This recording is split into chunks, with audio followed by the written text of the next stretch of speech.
3,000 times. I'll say again, 3,000 times. That's my conservative estimate of how many times I walked past the doors of St. Andrew's before my family and I became members of the church in 2023. 3,000 times. My wife Jenna, my daughter Sophia, and I moved to Wellesley in 2014. And we settled just down the road on Cottage Street. And so St. Andrew's lies on the route that I walk to the train every day that I go down to my office in Boston. And so for 1,500 workdays, there and back, in fair weather and foul, in sun, rain, snow, and sleet, I walked within 25 feet of the doors of St. Andrew's without ever having a notion that there would be a place for me inside, or that there even could be a place for me inside. As I shared in my meditation in this year's Lenten Bulletin, I wasn't raised in a church-going family, and I've surely been to St. Andrew's more times since our homecoming weekend in September than I ever went to church as a child. But as the pandemic waned and our daughter grew older, my wife and I had the sense that something was missing from our lives.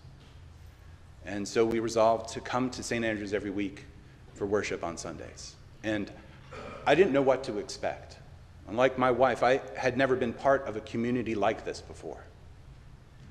And so it was with some trepidation, and as my wife likes to remind me, some reluctance, that I agreed to come to St. Andrew's.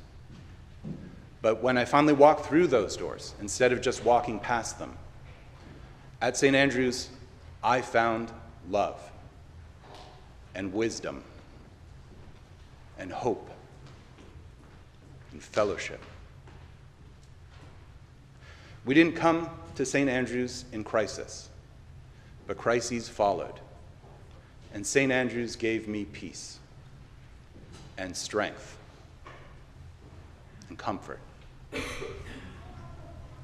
It's been almost 2 years since we made our practice of coming to St. Andrew's, and I now call this place my spiritual home. And I've sat in those pews, and I've prayed with you, and I've celebrated with you, and I've mourned with you, and I've laughed with you. I've wept in the pews of St. Andrew's. Maybe some of you can say the same. It is a special place.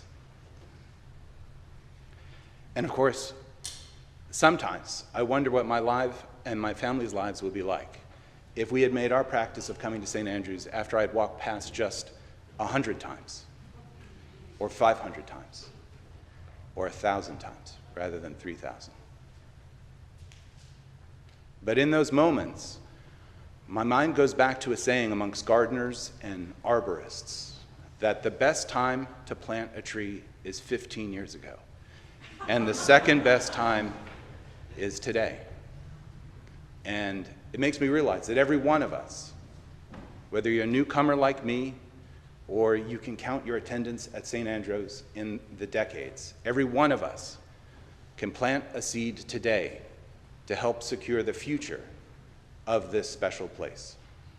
And whether you're teaching in the church school, serving as a vestry person, singing in the choir, volunteering at Bargain Hall, or packing meals for the hungry, or making a pledge to the Stewardship campaign that makes all those other things possible. As we've heard from Madison and the other speakers who've come before me, the Stewardship campaign is what allows the church to plan for the years ahead and for those activities that touch the lives of so many people. In those thousands of times I walked past the doors of St. Andrew's, I never thought that I would be part of this community, but I am so grateful to be here. And that's why I pledged to the Stewardship campaign. And I hope you'll join me in making your pledge to support St. Andrew's today and for all of its tomorrows. Thank you.